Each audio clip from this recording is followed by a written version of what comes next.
Hello guys, welcome to another video. तो आज का भी हमारा टॉपिक रहने वाला है बिहार जीके। हम बिहार पुलिस का प्रैक्टिस सेट कर रहे हैं। हम पहले बिहार जीके को समाप्त करने वाले हैं, इसके बाद साइंस की तरफ चलेंगे। तो बिना समय गंवाए आज की हम वीडियो को शुरू करते हैं।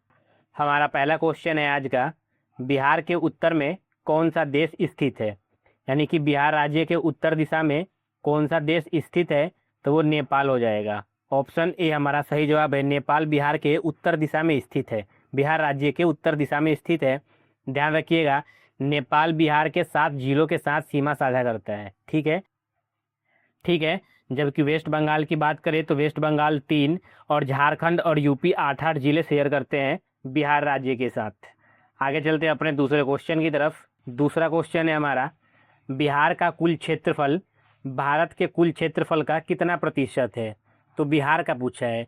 तो सबसे पहले तो हम बिहार का क्षेत्रफल पता होना चाहिए। बिहार का क्षेत्रफल है 94,163 किलोमीटर स्क्वायर का।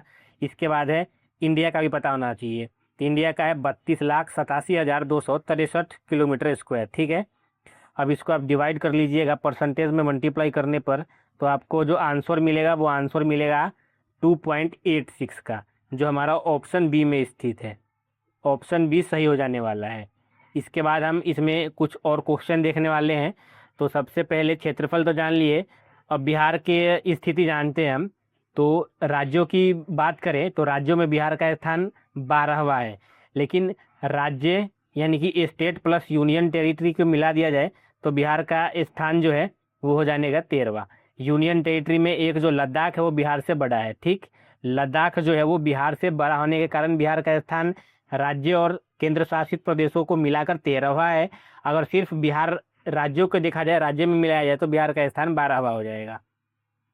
क्षेत्रफल की बात करें और बिहार का सबसे बड़ा जिला और सबसे छोटा जिला की बात ना करें, ये कैसा होगा? तो बिहार का सबसे बड़ा जिला जो है वो सबसे बड़ा जिला वो पश्चिमी चंपारण हो जाएगा। पश्चिमी चंपारण बिहार का सबसे बड़ा जिला है। और सबसे छोटा जिला की बात की जाए तो सबसे छोटा जिला है शिवहर। शिवहर बिहार राज्य का सबसे छोटा जिला है और सबसे बड़ा जिला पश्चिमी चंपारण है। तो आपको ये 2-3 कुछ सवाल है एक क्वेश्चन के अंदर, ये आपको ध्यान रखने होंगे। जनगणना 2011 के अनुसार बिहार राज्य की साक्षरता दर कितनी है? तो बिहार राज्य की साक्षरता दर 61.8% है, जो भारत देश में सबसे कम है बिहार राज्य की। सबसे ज़्यादा है केरल की, ये 99%। ठीक है, ये अपने आप को 100% साक्षर मानते हैं, लेकिन ये नहीं पूछा जाए क्योंकि सबको पता है कि केरल सबसे ज़्यादा साक्षर राज्य है। तो बिहार की बात की जाए 2011 के अनुसार पे 61.8% है। जिसमें पुरुष की बात की जाए, पुरुष है 71.2%, ये मेल आ जाएगा। और फीमेल की बात करें तो फीमेल हो जाएंगी 51.5%। बिहार की साक्षरता दर है 61.8%। इस 61.8% में मेल है 71.2% साक्षर और फीमेल है 51.5% साक्षर। ठीक है। सर्वाधिक साक्षर जिला बिहार की बात की जाए तो ये हो जाएगा रोहतास। बिहार का सर्वाधिक साक्षर जिला रोहतास है। इसकी साक्षरता दर 73.3% की है। और न्यूनतम साक्षरता दर की बात की जाए तो ये हो जाएगी पूर्णिया। ये हमारा आंसर होगा, पूर्णिया बिहार का सबसे कम साक्षर जिला है। ये 51.8% इसका साक्षरता दर है। इसमें भी 4 क्वेश्चन बनते हैं 2011 के जनगणना से जो हमने करवाए हैं, ये आपको याद रखने पड़ेंगे। ये किसी भी जनरल कंपटीशन एग्जाम में पूछा जा सकता है। नेक्स्ट क्वेश्चन की तरफ चलते हैं हम। हमारा अगला क्वेश्चन है, बिहार के प्रथम मुख्यमंत्री कौन थे? तो ये तो सबको पता है कि बिहार के जो प्रथम मुख्यमंत्री थे ये श्री कृष्ण सिंह थे। ऑप्शन ए सही हो जाएगा। श्री कृष्ण सिंह बिहार के प्रथम मुख्यमंत्री थे। इन्होंने 1937 में शपथ ली थी, या फिर ये कह सकते हैं 1937 में मुख्यमंत्री के पद को धारण किया था। और इनका कार्यकाल 1937 से 1961 तक था। इन्हें बिहार केसरी के नाम से भी जाना जाता है। आपसे सवाल पूछ लिया जाए बिहार केसरी किसे कहते हैं, तो बिहार केसरी कहते हैं श्री कृष्ण सिंह को। ठीक है, बिहार केसरी श्री कृष्ण सिंह को कहा जाता है, जो बिहार के प्रथम मुख्यमंत्री भी थे। नेक्स्ट क्वेश्चन है, बिहार के वर्तमान राज्यपाल कौन है? तो बिहार के वर्तमान राज्यपाल की बात करें तो ये है सैयद अता हसनैन। ये रिटायर्ड लेफ्टिनेंट जनरल रहे हैं। ठीक है, रिटायर्ड लेफ्टिनेंट जनरल रहे हैं। ये बिहार के 43वें क्रम के राज्यपाल रहे हैं। 42वें क्रम के राज्यपाल की बात की जाए तो ये मोहम्मद आरिफ खान या फिर खान मोहम्मद आरिफ थे। खान आरिफ मोहम्मद थे, ऐसे भी कह सकते हैं, लेकिन मोहम्मद आरिफ खान ठीक लग रहा है बोलने में, तो हम ऐसे कर सकते हैं। RN रवि ये बंगाल के राज्यपाल है वर्तमान में। और राज्यपाल की नियुक्ति की बात करें तो ये भारतीय संविधान के अनुच्छेद 155 के तहत किया जाता है, 155 के तहत किया जाता है। और इनकी कार्यकाल की बात करें तो इनका टेन्योर जो है वो 5 ईयर्स का रहता है, जिसे हम कार्यकाल कहते हैं हिंदी में, इंग्लिश में टेन्योर कहा जाता है। ठीक है, ये कुछ इंपॉर्टेंट फैक्ट्स है जो आपको पता होना चाहिए। क्वेश्चन से रिलेटेड फैक्ट्स ही हैं, आपको पता होने चाहिए।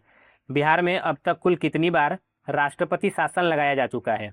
तो राष्ट्रपति शासन की बात करें तो बिहार में कुल 8 बार लगाया गया है। ऑप्शन बी हमारा सही हो जाएगा। बिहार में कुल 8 बार लगाया गया है। और इसकी बात की जाती है भाग 18 में सम्मिलित है।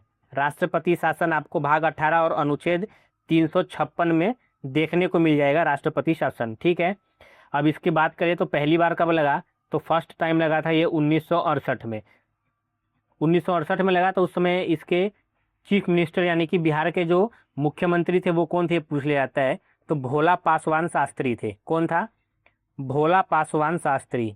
भोला पासवान शास्त्री थे उस समय बिहार के मुख्यमंत्री। और आखिरी बार, अंतिम बार लगा 2005 में। उस समय लालू यादव की पत्नी यानी कि राबड़ी देवी अब बिहार की मुख्यमंत्री थी। ये पूछ लिया जाता है कि पहली बार लगा 1968 में तो भोला पासवान शास्त्री मुख्यमंत्री थे, अंतिम बार 2005 में लगा तो उस समय राबड़ी देवी बिहार की मुख्यमंत्री थी। तो ये थोड़ा बहुत इंपॉर्टेंट फैक्ट है, आपको याद रहने चाहिए, क्वेश्चन से रिलेटेड है। आपको अगर ये पीडीएफ चाहिए तो टेलीग्राम ज्वाइन कर लेना है, विरिति एकेडमी। आपको हम डिस्क्रिप्शन में लिंक दे देंगे, वहाँ से आप डायरेक्ट टेलीग्राम ज्वाइन कर सकते हैं। नेक्स्ट क्वेश्चन है हमारा, राज्य में महाधिवक्ता की नियुक्ति बिहार के राज्यपाल के द्वारा किस अनुच्छेद के तहत किया जाता है? तो अनुच्छेद की बात की जाए तो ये अनुच्छेद 165 है। ऑप्शन सी हमारा सही जवाब हो जाएगा। महाधिवक्ता की नियुक्ति जो राज्यपाल के द्वारा किया जाता है 165 के तहत किया जाता है। नियुक्ति राज्यपाल के द्वारा तो कर लेंगे, लेकिन राज्य का सर्वोच्च कानून अधिकारी यही होता है। ठीक है, जिसे हम क्या बोलते हैं? महाधिवक्ता बोल देते हैं। वर्तमान बिहार अधिवक्ता की बात की जाए तो प्रशांत कुमार शाही है। कौन है? पीके शाही हम लोग बोल सकते हैं। पीके शाही, पीके शाही ये बिहार वर्तमान में अध्यक्ष, बिहार के वर्तमान में अधिवक्ता है। ठीक है, नेक्स्ट क्वेश्चन पे चल रहे हैं हम लोग। तो हमारा नेक्स्ट क्वेश्चन है, बिहार लोक सेवा आयोग जिसे हम इंग्लिश में बीपीएससी बोलते हैं, अपना वार्षिक प्रतिवेदन किसे सौंपता है? तो बीपीएससी जो है अपना वार्षिक प्रतिवेदन है ये राज्यपाल को सौंपता है, टू गवर्नर। ठीक है, ऑप्शन सी सही हो जाएगा। बीपीएससी अपना वार्षिक प्रतिवेदन राज्यपाल को सौंपता है। वर्तमान में अगर इसका वर्णन की बात की जाए तो अनुच्छेद 323 के में इसका वर्णन है। बीपीएससी का वर्णन कहाँ है? अनुच्छेद 323 में है। बीपीएससी की स्थापना 1 अप्रैल, कब? 1 अप्रैल 1949 को की गई थी। बीपीएससी की स्थापना 1 अप्रैल 1949 को की गई थी। इसका हेडक्वार्टर की बात की जाए तो बिहार की राजधानी पटना में स्थित है इसका हेडक्वार्टर। ठीक है, और इसके वर्तमान अध्यक्ष की बात की जाए तो परमार रवि मनु भाई, परमार रवि मनु भाई इसके वर्तमान में अध्यक्ष है। ये 2-3 फैक्ट है इस क्वेश्चन के साथ आपको याद रखने पड़ेंगे, क्योंकि ये इंपॉर्टेंट है, ये पूछ लिया जाता है कोई कोई एग्जाम में। नेक्स्ट क्वेश्चन पे चलते हैं हम। तो नेक्स्ट क्वेश्चन है, बिहार में पंचायती राज अधिनियम 2006 के तहत महिलाओं को कितने प्रतिशत आरक्षण दिया गया है? तो ध्यान रखिएगा, बिहार ही सबसे पहले राज्य था जिसने महिलाओं को 50% तक आरक्षण दिया था। ऑप्शन सी, भारत का पहला राज्य बिहार था जिसने महिलाओं को 50% आरक्षण दिया था। ये इंपॉर्टेंट है, याद रखने योग्य बातें हैं। और आज भारत देश में 22 ऐसे राज्य हैं जिसने महिलाओं को 50% आरक्षण दिया हुआ है, लेकिन सबसे पहले बिहार ने दिया था। तो ये इंपॉर्टेंट बन जाता है और हमारे बिहार एग्जाम्स के लिए तो और भी ज़्यादा इंपॉर्टेंट है। तो ये थोड़ा बहुत फैक्ट है, आपको याद करने ही पड़ेंगे, मैं शुरू से ही बोल रहा हूँ आपको। नेक्स्ट क्वेश्चन है कि संविधान संशोधन के तहत बिहार विधानसभा के सदस्यों की संख्या 243 की गई थी। बिहार में विधानसभा सीटों की संख्या 243 है। तो ये किस संविधान संशोधन के द्वारा किया गया था? ये किया गया था 84वें संविधान संशोधन के द्वारा। और ये कब तक निश्चित किया गया था? तो ये निश्चित किया गया था 2026 तक। ठीक है, वर्तमान में 2026 तक 243 सीटें की गई है, लेकिन 2026 के बाद सीटों की संख्या घटेगी नहीं, बढ़ेगी, क्योंकि जनसंख्या के आधार पर किया जाता है और बिहार की जनसंख्या बढ़ी है। पहले 10 करोड़ थी, अब लगभग 14 करोड़ के आसपास में है। तो ये बढ़ी है तो सीटों की संख्या भी बढ़ेगी। तो 243 जो बिहार विधानसभा की सदस्यों की निर्धारित की गई थी, ये 84वें संविधान संशोधन के द्वारा किया गया था। ठीक है, ये इंपॉर्टेंट, याद कर लीजिएगा आप। नेक्स्ट क्वेश्चन है हमारा, बिहार में पंचायतों का चुनाव कराने का निर्णय किसके द्वारा लिया जाता है? तो बिहार में पंचायतों का चुनाव कराने का निर्णय तो भाई राज्य सरकार ही लेगी ना। बिहार में पंचायत कराना है तो ऐसा तो नहीं है कि यूपी सरकार ले ले, ऐसा नहीं है कि राजस्थान सरकार कहे कि भाई यूपी में करवाना है तो हमारी मंजूरी मिल गई है। ऐसा नहीं होता है, जिस राज्य में करवाना होता है उस राज्य की सरकार मंजूरी देती है। तो बिहार में करवाना है पंचायत का चुनाव तो ये राज्य सरकार देगी। ठीक है, राज्य चुनाव आयोग जो है ये इसके इलेक्शन करवाते हैं। राज्य का जो चुनाव आयोग है ये इसके इलेक्शन करवाएंगे, संपन्न करवाएंगे, लेकिन आदेश जो है वो राज्य सरकार ही देगी।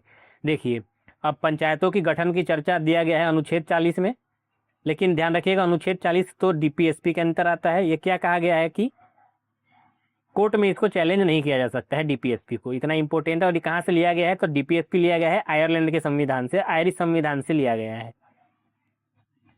हमारा अगला क्वेश्चन है, बिहार नगर पालिका अधिनियम किस वर्ष पारित किया गया था?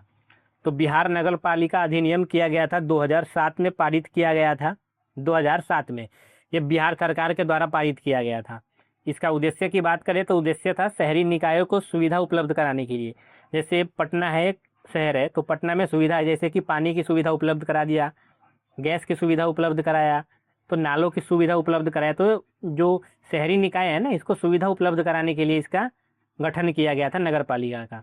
तो बिहार में अगर वर्तमान की बात की जाए तो 19 नगर पालिका है, इसकी संख्या 19 है। सबसे पुराना बात की जाए तो सबसे पुराना पटना है, ये ब्रिटिश काल से ही है, लेकिन अगर हम स्वतंत्रता की बात करें तो 1952 में बनाया गया था, लेकिन ये ब्रिटिश काल से ही है।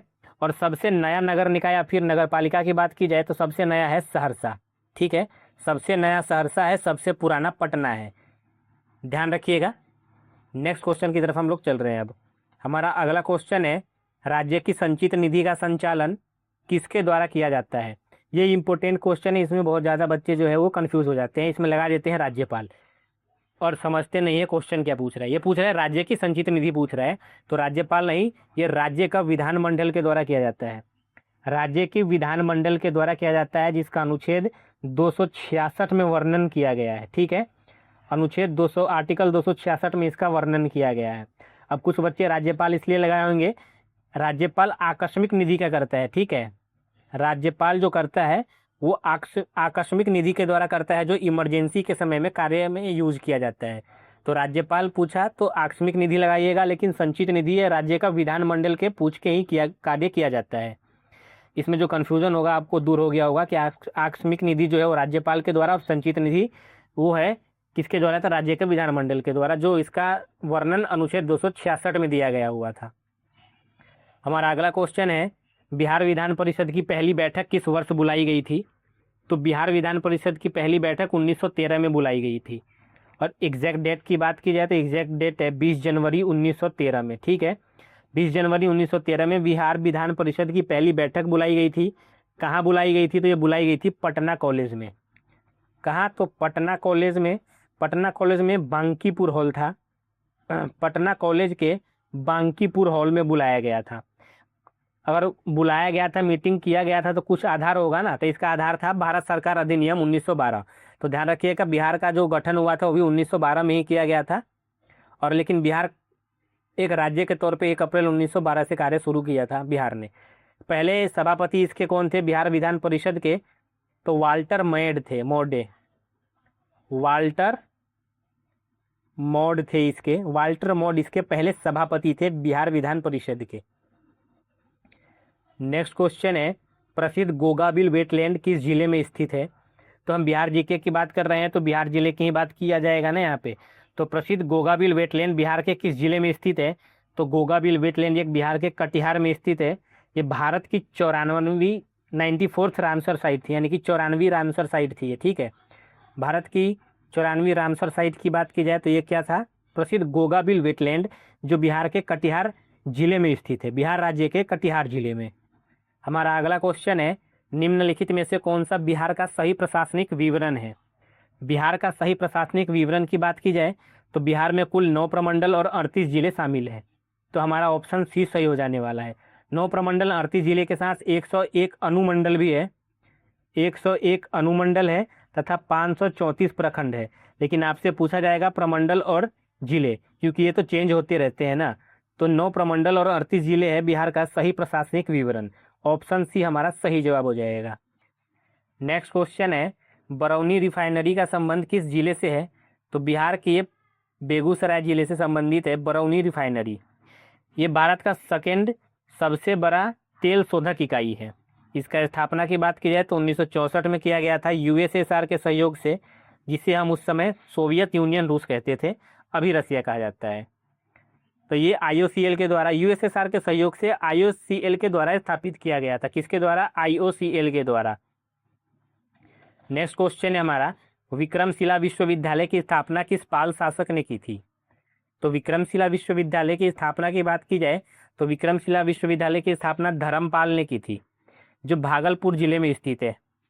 विक्रमशिला विश्वविद्यालय ये भागलपुर जिले में स्थित है। बक्सर का युद्ध किस वर्ष हुआ था? तो बक्सर का युद्ध ये बिहार के बक्सर में 1764 में हुआ था। ये युद्ध जो है वो ब्रिटिश ईस्ट इंडिया कंपनी और 3 भारतीय शासक यानी कि बंगाल के मीर कासिम, अवध के शुजाउद्दौला और मुगल सम्राट शाह आलम द्वितीय के मध्य हुआ था, यानी कि इनके सेना के मध्य और ब्रिटिश ईस्ट इंडिया कंपनी के मध्य। क्वेश्चन ये बनता है, ब्रिटिश ईस्ट इंडिया कंपनी का नेतृत्व किसने किया था? तो ये किया था हेक्टर मुनरो ने किया था। हेक्टर मुनरो ने इनका नेतृत्व किया था और ये 1764 में किया गया था। आज का आखिरी क्वेश्चन है, भारत छोड़ो आंदोलन के दौरान पटना सचिवालय गोलीकांड कब हुआ? तो जब आपको पता है भारत छोड़ो आंदोलन 1942 में हुआ था, तो पटना सचिवालय गोलीकांड भी उसी समय 1942 में हुआ था। ये गोलीकांड 11 अगस्त 1942 को हुआ था। एग्जैक्ट डेट अगर बात की जाए तो 11 अगस्त 1942 1942 11 अगस्त को हुआ था। इसमें बात यह है कि छात्रों का एक समूह था जिसने पटना सचिवालय की इमारत पर तिरंगा फहराने का प्रयास किया। इसी दौरान ब्रिटिश पुलिस ने निहत्थे छात्रों पर गोली चला दी, जिसमें 7 यानी कि 7 छात्रों की जान चली गई थी। तो 1942 में भारत छोड़ो आंदोलन के दौरान पटना सचिवालय गोलीकांड हुआ था। तो ये थे हमारे प्रैक्टिस सेट वीडियो नंबर 3।